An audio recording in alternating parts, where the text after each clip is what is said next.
হ্যাঁ, তো আমার পাম্পানো বিচে মানে ওর লেজটা শুধু আমাদের পাম্পানো বিচের উপরে দিয়ে গিয়েছিল। আটলান্টিকের পার ঘেঁষে যত যা স্টেট আছে প্রতিটা স্টেট প্রত্যেকটাই ইন ডেঞ্জার এই সিজনে। 5 নম্বর বিপদ সংকেত, 9 নম্বর মহাবিপদ সংকেত। ঢাকায় তো খরচ বেশি, ঢাকায় গরমও বেশি, ঢাকায় যানজট বেশি, সবকিছু নেগেটিভ। তাহলে ঢাকায় মানুষ থাকবে কেন?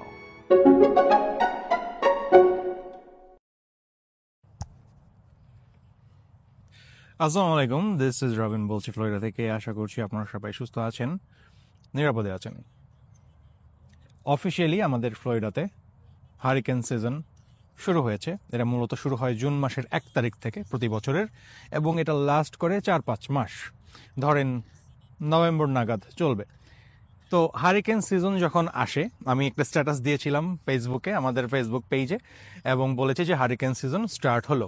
হারিকেন সিজন স্টার্ট হওয়ার মানে এই না যে হারিকেন আসবে, মানে আসবেই এবং হারিকেন আসার পর সব লন্ডভন্ড করে দিয়ে চলে যাবে। Is not like that, is just this is the season. বাংলাদেশে যেরকম একটা সিজন আসে, বন্যা হইতে পারে, রাইট, এরকম সিজন আসে, তারপর ঝড় হতে পারে, এরকম সিজন আসে, এরকম ফ্লোরিডাতে হচ্ছে একটা হারিকেন সিজন। এই সময়টাতেই হারিকেন হয়, এর বাইরে হয় না। এখন হারিকেন আসবে কি আসবে না সেটা কেউ বলতে পারে না। তবে গত বছর কোনো হারিকেন ছিল না, কোনো কিছু এফেক্ট হয়নি। 2 বছর আগে সম্ভবত একটা হারিকেন এফেক্ট করেছিল, তো ফ্লোরিডার আদার সাইডে, আমাদের সাইডে না। তো পসিবিলিটিস এইবার আছে, সবাই বলতেছে যে এবার কিছু একটা হবে, কারণ গ্লোবাল ওয়ার্মিং, পানি গরম হয়ে যাচ্ছে, এবং অলরেডি আটলান্টিক যেই সাইডে আর কি হারিকেন হয় আমাদের, ওই সাইডে ডিস্টারবেন্স ক্রিয়েট হয়েছে। তো পসিবিলিটিস আছে হারিকেন হওয়াটা। তো এখন বিষয় হচ্ছে যে হারিকেন যদি হয় ফ্লোরিডাতে, তাহলে ফ্লোরিডার মানুষজন কি সেফ? ফ্লোরিডাতে মুভ করতে যাচ্ছেন, তারা এখন কনসার্ন এই ব্যাপারে যে ফ্লোরিডায় কি আসলেও আসবো নাকি আসবো না। এই ফ্লোরিডাতে যে হারিকেন হয়, আপনারা গুগলে সার্চ করবেন যে হারিকেন কবে কবে হয়েছিল, কীরকম ক্ষয়ক্ষতি হয়েছিল, এবং কতজন মানুষ মারা গিয়েছিল। যদি দেখেন যে ক্ষয়ক্ষতির হিসাব, অনেক ক্ষয়ক্ষতি হয়েছে। যখন হারিকেন হয়, ক্ষয়ক্ষতি হয় উপকূল অঞ্চলে যেগুলো থাকে আর কি, কোস্টাল এরিয়াতে, সেখানে বেশ ঘরবাড়ি ভেঙে টেঙে যায়। কিন্তু যত দিন যাচ্ছে তত কিন্তু প্রোটেকটিভ মেজার নেয়ার পরিমাণও বাড়তেছে, এবং মানুষজন তো অলরেডি আগে থেকেই সচেতন। মানুষজন অনেক আগে থেকেই জানে যে হারিকেন হবে, এবং তাদেরকে বলে দেওয়া হয়, তুমি যদি মনে করো যে তুমি এমন একটা জায়গায় থাকো যেটার উপর দিয়ে হারিকেন যাবে, তাহলে তুমি সেখান থেকে চলে যাও। সো এরকম মেসেজ কিন্তু আমাদেরকে দেওয়া হবে, এবং সেই অনুযায়ী ব্যবস্থা নেওয়াটা খুব ইজি।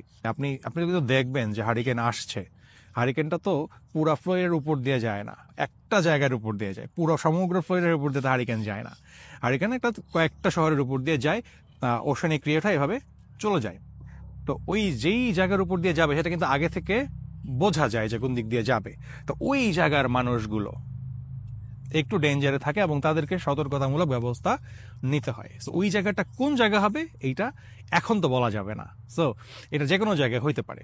আবারও বলছি, সমগ্র ফ্লোরিডা হারিকেন হলে ক্ষতিগ্রস্ত হয় না।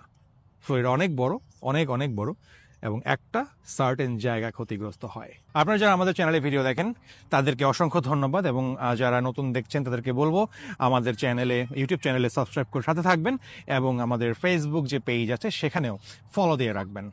আর ভিডিও ভালো লাগলে অবশ্যই লাইক করবেন, কমেন্ট করবেন, আমাদের সাথে থাকবেন। আজকে সানডে, বিকালবেলা পার্কে এসেছি, একটু পরে যাব তান্নাদের বাসায়, যাব রাতে খাওয়ার জন্য, ডিনারের দাওয়াত আছে। কালকে থেকে আবার অফিস শুরু হয়ে যাবে আমাদের। তো এই যে এখন পার্কটাতে আছি, এরকম পার্ক কিন্তু ফ্লোরিডাতে প্রচুর আছে, এবং আমি বলবো 2 মাইল পর পর একটা একটা পার্ক আপনি খুঁজে পাবেন। আর নেইবারহুডগুলোর মধ্যে তো একাধিক পার্ক থাকতে পারে। সো এই যে খেলার জায়গা, এই যে পার্ক, এগুলা তৈরি করা সম্ভব কখন? বিশেষ করে শহরের ভেতরে কখন সম্ভব? তখনই সম্ভব যখন জায়গা থাকে। খুবই সহজ উত্তর, কিন্তু আপনি নিশ্চয়ই জানতেন উত্তরটা, যখন জায়গা থাকে। তো আমি এই কারণে বলছি, আমি যদি কম্পেয়ার করি ঢাকার সাথে যদিও কম্পেয়ার করা আসলে ঠিক হবে না। ঢাকা হচ্ছে একটা শহর পুরা বাংলাদেশের মধ্যে, কিন্তু ফ্লোরিডা একটা স্টেট যেটা বাংলাদেশের থেকেও বড়, অলমোস্ট সমান বলবো, একটু বড় হতে পারে। তবে আমি যে শহরে থাকি, সেই শহরের কথা চিন্তা করি, পরিপাটি সাজানো গোছানো, কোনো ময়লা নেই, কিচ্ছু নাই। আপনি দেখতে পাচ্ছেন আমি একটা পার্কে আছি, it's just neat and clean, কোনো মানুষও নাই। কারণ মানুষ একটা পার্কে যে হুমড়ি খেয়ে পড়তে হবে, বিষয়টা এরকম না। আমার যখন যেখানে মন চায় আমি সেই পার্কে চলে যাব। বিষয়টা হচ্ছে এরকম। এখন যদি পার্ক একটা থাকতো, ধরেন প্রতি 50 মাইল পর পর একটা পার্ক, তখন সেই পার্কে গেলে কি হইতো? ক্রাউডেড, প্রচুর প্রচুর মানুষ থাকতো, এবং যেটা হয় আর কি, আপনি নিশ্চয়ই বুঝতে পারছেন। সো এই জায়গার অভাবের কারণেই আসলে এটা হয়ে থাকে। তো এটা সলিউশন কি? সলিউশনটাও আপনি জানেন, আমি জাস্ট মনে করাই দিই আপনাদের। সলিউশন হচ্ছে ডিসেন্ট্রালাইজেশন, ঢাকা কেন্দ্রিক কোনো কিছু না করা। জন্মের পর থেকে বাংলাদেশের মানুষজন জেনে আসছে যে ভালো কিছু করতে হবে, চাকরি করতে হবে, কোথায় যেতে হবে? You have to go to Dhaka. আর ঢাকায় যাদের জন্ম হয়েছে ঢাকায় থাকে, অথবা ঢাকার আর কি বাংলাদেশের বাইরে চলে যায়, বিশেষটা এরকমই হয়। কিন্তু কেউ চিন্তা করে না, বা ছোটবেলা থেকে আমাদের মাথায় ঢোকানো হয় না যে you don't have to live in Dhaka. Dhaka কেন্দ্রিক হওয়ার দরকার নেই। আপনি চাইলে কক্সবাজার থাকতে পারেন, আপনি চাইলে সেন্ট মার্টিন গিয়ে থাকতে পারেন, আপনি সিলেট থাকতে পারেন, রাজশাহী থাকতে পারেন। যখন ইন্ডাস্ট্রিয়ালাইজেশন ঢাকার থেকে বের হয়ে অন্য জায়গায় হবে, এবং নানা রকম যে কোম্পানিগুলো আছে, অফিস আদালত, সেগুলোর ব্রাঞ্চেস, ইভেন হেড অফিস পর্যন্ত যদি ঢাকার বাইরে সরানো হয়, তাহলে আশা করা যায় যে ঢাকার যেই ডেন্সিটিটা, ঘনত্ব জনসংখ্যার, সেটা কমবে। এবং সেটা খুবই খুবই কিন্তু জরুরি এই কমাটা, কারণ ঢাকা বসবাসের অযোগ্য, এটা আমরা সবাই জানি। এবং এটা এত বেশি অযোগ্য হয়ে যাচ্ছে দিন দিন, এবং এর উপর আগুনের উপর ঘি ঢালছে কি? সেটা হচ্ছে জিনিসপত্রের দাম। এমনিতে থাকা যায় না, মানুষজন, রাস্তাঘাট জ্যাম, তার উপর জিনিসপত্রের দামও বেশি। আমি জাস্ট বুঝে উঠতে পারি না তারপরেও মানুষ ঢাকায় কেন আসে। ঢাকায় তো খরচ বেশি, ঢাকায় গরমও বেশি, ঢাকায় যানজট বেশি, সব কিছু নেগেটিভ। তাহলে ঢাকায় মানুষ থাকবে কেন? এখন তো সময়, আমি বলবো হাই টাইম ঢাকার বাইরে চিন্তা করার। রাজশাহীতে থাকেন, রাজশাহী আমার খুবই ফেভারিট একটা জায়গা। রাজশাহী থেকে যারা যারা ভিডিও দেখছেন তারা কমেন্টে লিখবেন আই লাভ রাজশাহী। সো পার্কে যখন আসছি, একটু তো হাঁটাহাঁটিও করা উচিত। পার্কে আসছিলাম মূলত হাঁটতেই, বাট মনে হইলো যে একটু কথা বলি আপনাদের সাথে, তাই ক্যামেরাটা অন করে কিছুক্ষণ কথা বলতেছি। এই পার্কে কিন্তু টেনিস কোর্টও আছে, আমার পেছনে আপনি দেখতে পাচ্ছেন, এখানে কিন্তু টেনিস খেলছে। Where you wanna go? Hi. It is my dad. Huh? Where you wanna go? ওই যে মামি's calling you, যাও। My dad.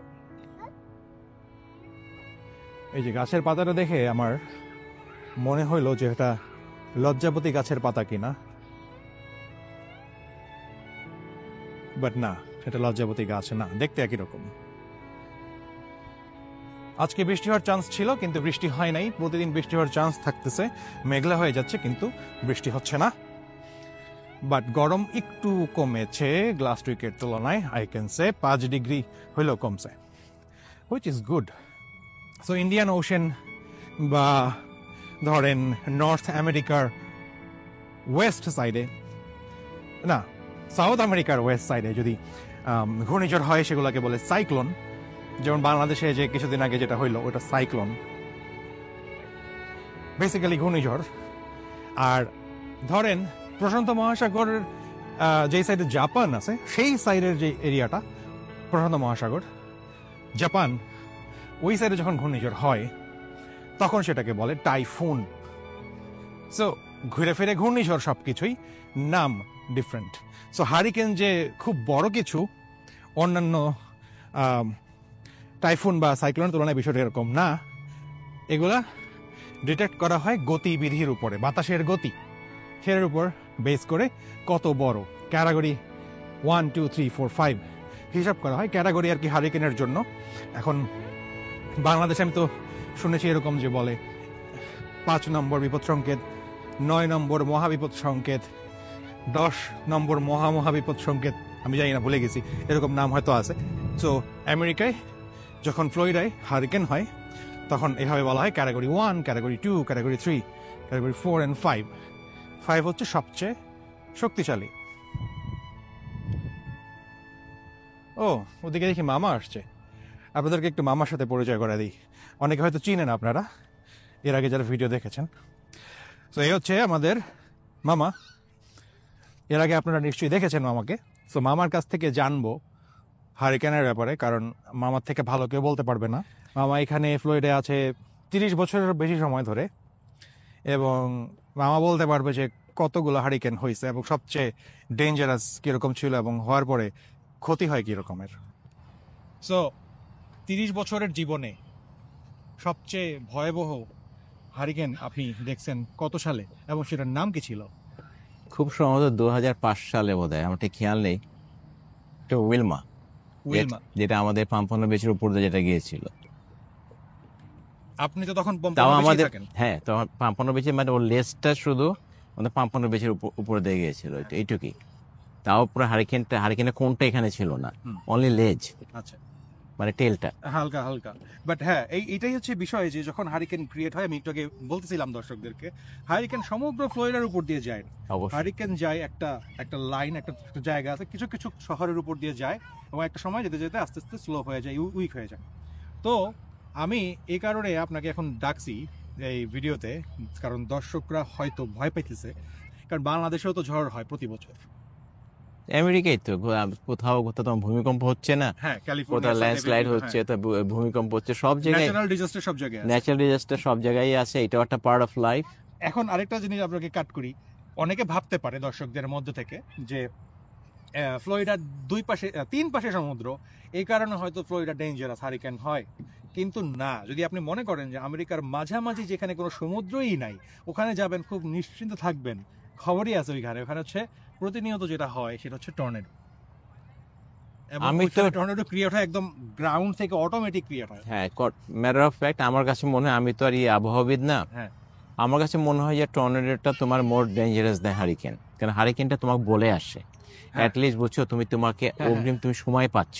হ্যাঁ, সেফটি মেজার নেওয়ার টাইম। এক্স্যাক্টলি, তুমি 7-8 দিন তুমি সময় পাচ্ছ, এটা আসতেছে, আমি কোথা থেকে। দর্শক পয়েন্ট, অ্যাট লিস্ট 7 ডেজ আগে থেকে আপনি জানবেন যে হারিকেন আসতেছে নাকি না, সরে যাবে নাকি আসবে। হ্যাঁ, কত মাইল। কিন্তু যখন টর্নেডো ক্রিয়েট হয়, it just happens. It happens, এবং ওই একটা সামান্য জায়গা নিয়ে হয় যদিও বা, বাট তারপর এটা কিন্তু, এটার ক্ষতিটা হয় কিন্তু ব্যাপক। কারণ ওই জায়গাটা নিয়ে তুমি জানো না কবে কখন আসছে। আর যেটা আমাদের দেশে কালবৈশাখী, এক্স্যাক্টলি কালবৈশাখী, আমরা কিন্তু জানি না কবে কালবৈশাখী হ্যাঁ। হবে। আর হারিকেনটা হলো যেটা সময় দিয়ে আসে, অ্যাটলিস্ট নিজেকে মানে প্রস্তুতি নেওয়ার সময়টা পাওয়া যাবে, এমন তুমি জানো কোত্থেকে যাবে, কিভাবে আসবে, কত মাইল বেগে যাবে, সবই তারা বলে দেয়। মোটামুটি এটা মোটামুটি ঠিক থাকে, সুতরাং তুমি অগ্রিম তুমি একটা ইয়া নিতে পারবা, কি বলে ওটাকে, যে প্রিপারেশন নিতে পারবা। তো এই যে প্রিপারেশন আমরা নিব, প্রিপারেশন হচ্ছে আমাদেরকে নিউজে বিভিন্ন, এখন তো ফেসবুক সবার হাতে হাতে আছে, বা ফোন আছে, ফোনের মধ্যে ইভেন সরকার থেকে টেক্সট করে, তারা তোমাকে ফোর্স করতে হবে, যখন যদি কোনটা যদি এটার উপর দিয়ে যায়, তখন তোমাকে বাধ্য করবে তো এনে বের হওয়ার জন্য, তোমাকে কেউ থাকতে দিবে না বাসায়। তোমার ওই যে পুলিশ টুলিশ এসে, তারপর তোমার যে আর্ম ফোর্স এসে তোমাকে ওখান থেকে বের করে তোমাকে তোমার সেফ জোনে নিয়ে যাবে। কারণ কি বলেন তো দেখি, আমেরিকায় লাইফের যে সেফটি ভেরি ইম্পর্টেন্ট, নাম্বার 1 সবার আগে। হ্যাঁ, ইভেন আমি ফানি একটা জিনিস বলি, আমেরিকার হলিউডের একটা মুভি আছে, মুভির নাম হচ্ছে মার্শিয়ান, কয়েক বছর আগের মুভিটা আমি রিসেন্টলি আবারও দেখছি। সো মার্সে যাওয়ার পরে এক মানুষ ভাবছিল মারা গেছে, বাট আলটিমেটলি মরে না, কিন্তু তার মধ্যে তাকে ফেলে গেছিল সবাই, চলে আসছিল পৃথিবীতে, পৃথিবীর পথে যাত্রা করছিল, বাট মার্সে রয়ে গেছে। কি পরে জানা গেছে যে সে মরে নাই, সে বাইচা আছে। ওকে বাঁচানোর জন্য যা যা করার প্রয়োজন গভর্নমেন্ট থেকে সেটা আবার করছে নাসা।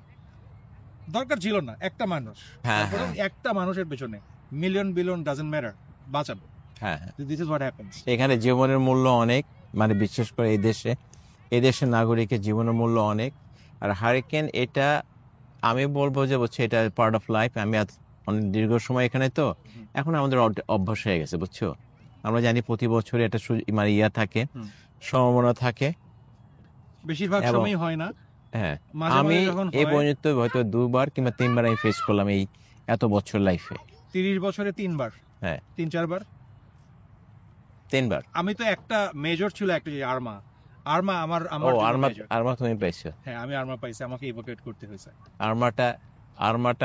আর্মাটা পেয়েছি উইলমা। এর থেকে খারাপ ছিল তোমার অ্যান্ড্রুজ, যেটা তো হোমস্টের উপর যেটা গেল। আচ্ছা, মোটামুটি মায়ামির একদম সাউথ ওয়েস্টটাকে একদম পুরো একদম ভ্যানিশ করে দিয়ে গেছিল, একদম লেভেল করে দিয়ে গেছিল। যদিও এখন পুরো নিউ সিটি হয়ে গেছে ওইটা ছিল অনেক ডেঞ্জারাস। যখন ওই কোন হারিকেনের যে মেইন আইটা আছে, যেটা যখন কোনো কিছুর উপর দিয়ে যাবে, সেখানে হ্যাঁ। কিন্তু থাকবে না, ওই জায়গা সমান হয়ে যাবে। হ্যাঁ একদম। বাট ওইটা এই পর্যন্ত আসতে, এই ফ্লোরিডার উপর পর্যন্ত আসতে কিন্তু অনেক শক্তির প্রয়োজন। ওই শক্তিটা আস্তে আস্তে উইক হতে থাকে এই যে আটলান্টিকের উপর দিয়ে যখন আসে। আবার যদি আদার সাইড হয়, যেখানে আমাদের এভারগ্লেডস আছে, হুম। যেমন বাংলাদেশের যেমন সুন্দরবন কিন্তু বাধা দেওয়ার কারণে কিছুদিন আগে যে ঝড়টা হইলো আপনাদের, রেমাল যে নাম, হ্যাঁ হ্যাঁ সেটা কিন্তু এই কারণেই আপনারা অনেক দেখবেন যে অনেক মানুষ সার্ভাইভ করছে জাস্ট বিকজ অফ সুন্দরবন। এই ফ্লোরিডাও কিন্তু এভারগ্লেডস আছে, একই রকম পজিশনই এভারগ্লেডস, আপনি যদি ম্যাপে দেখেন। যেটা ওই গালফ অফ মেক্সিকো থেকে আসে হ্যাঁ, বোধহয়, ঠিক না? হ্যাঁ, টেম্পার সাইড থেকে যেটা right. আসে, ইয়েস। সো ওখানে যে সেটা হয়, সো এটাই হারিকেন উইক হয়ে যায়। এবং হারিকেন উইক হয় কখন যখন ল্যান্ডফল হয়, ল্যান্ডফল হওয়া মাত্রই হারিকেন উইক। হ্যাঁ। এটা ধরে নেন যে ফ্লোরিডাবাসী যারা আছে, এদের মেন্টালিটি অনেকটা বাংলাদেশের যারা উপকূলে যারা থাকে উপকূলীয় একই অঞ্চলে, ব্যাপার। এই মেন্টালিটিতে পুরো সমুদ্র ফ্লোরিডার মানুষজন বসবাস করে। এখন নিউ ইয়র্কে তো ম্যানহাটনে যারা থাকে, নিউ ইয়র্ক সিটিতে, বুঝছো, এটা কি ভূমিকম্পের ভয় কি ওখানে বের হয়ে যাবে? না, তা মানুষ তো থাকে তো ওখানে, ঠিক না? নিউ ভূমিকম্প আছে, Exactly. নিউ ইয়র্কে ইয়ে হয়েছে, হ্যাঁ, হারিকেনও তো হয়েছে। হারিকেন হয়েছে না? হারিকেন তো ওই যে হিট করলো, হ্যাঁ। হ্যাঁ, ওখানে হারিকেন যায়, হারিকেন যে ফ্লোরিডা হয় তা না। সেটা না, হারিকেন এই চলে। আটলান্টিকে পার দিয়ে যা যা আছে, যে নর্থ ফ্লোরিডা থেকে স্টার্ট করে রাইট, নর্থ ক্যারোলিনা, ওখানে তো একটা বিশাল হারিকেন হয়েছিল। হ্যাঁ, হ্যাঁ। পানি যে পুরো একদম পুরো ইয়ে করে দিল না একদম। হ্যাঁ, ওইটা তো ফ্লোরিডার থেকে ভয়াবহ। হ্যাঁ হ্যাঁ, ডেঞ্জারাস ছিল। হারিকেন ক্যান হ্যাপেন আটলান্টিকের পারে যা আছে যে কোনো জায়গায়। So it's not only Florida, it can be south Carolina, hurricane হয় ওখানে, নর্থ ক্যারোলাইনা, নর্থ ক্যারোলাইনা হয়, তারপর তোমার নিউ ইয়র্ক, ইভেন ভার্জিনিয়াতেও। ভার্জিনিয়া, সব জায়গায় এই আটলান্টিকের কোস্ট থেকে মানে যতটুকু তোমার যাবে, Yeah. ততটুকুই তোমার। এটা আপনি ভালো একটা ইনফরমেশন দিচ্ছেন। আমেরিকার ম্যাপ যদি আপনি দেখেন, ইউএস হ্যাঁ। ম্যাপ, এটা খুবই ইম্পর্টেন্ট ইনফরমেশন দিচ্ছে। আটলান্টিকের পাড় ঘেঁষে যত যা state আছে, প্রতিটা স্টেট, প্রত্যেকটাই ইন ডেঞ্জার এই সিজনে। নট অনলি ফ্লোরিডা, ফ্লোরিডাকে বলা এই কারণে কারণ ফ্লোরিডা লাস্ট স্টেট এই জায়গায় ক্রিয়েট হয়। এখানে ক্রিয়েট হইতে পারে ফ্লোরিডার উপর দিয়ে যাবে না, আরো হুম। নর্থে যায়, হয়তো নিউ ইয়র্কের উপর দিয়ে গেল, ইউ নেভার নো। এটাই হলো আমাদের জীবন। তো এখন কি আসবে না মানুষ এই জন্য ফ্লোরিডা? অবশ্যই আসবে না কেন? আমরা কি কেউ কোথাও বসে আছি? সো অপরচুনিটি আপনার যে জায়গায়, আপনি সেখানে যাবেন। আপনি যদি শুধু ঘুরতে আসেন তাহলে তো আসবেন, তাহলে তো কোনো সমস্যা নেই, কিন্তু মনে করেন থাকতে হবে, অপরচুনিটি আপনার যে জায়গায়, আপনি সেখানে যাবেন। কোন জায়গায় কি গরম বেশি ঠান্ডা বেশি, এগুলো সবই অ্যাডজাস্ট করা পসিবল। এই Absolutely. যুগে এসে দিস ইজ নাথিং। এটাই হলো আমাদের, হ্যাঁ, এটা পার্ট অফ আওয়ার লাইফ, এবং এটাই হলো ন্যাচারাল একটা ডিজাস্টার। এটা ফেস করে আমাদের চলতে হবে, এটা ফেস করে আমাদের সামনে আগাতে হবে। সব আল্লাহর উপর, ঠিক না? এক্স্যাক্টলি। ওকে, এই আজকে দর্শক ভিডিওটা অনেক বড় হয়ে গেছে। আজকে ভিডিও পর্যন্ত রাখি। মামার কথাগুলো যদি আপনার ভালো লাগে, কমেন্টে সেটা লিখবেন, পরবর্তীতে মামাকে আবার ইনভাইট করা হবে। আজকে ভিডিও পর্যন্তই থাকছে, দেখা হচ্ছে নেক্সট ভিডিওতে। আল্লাহ হাফেজ।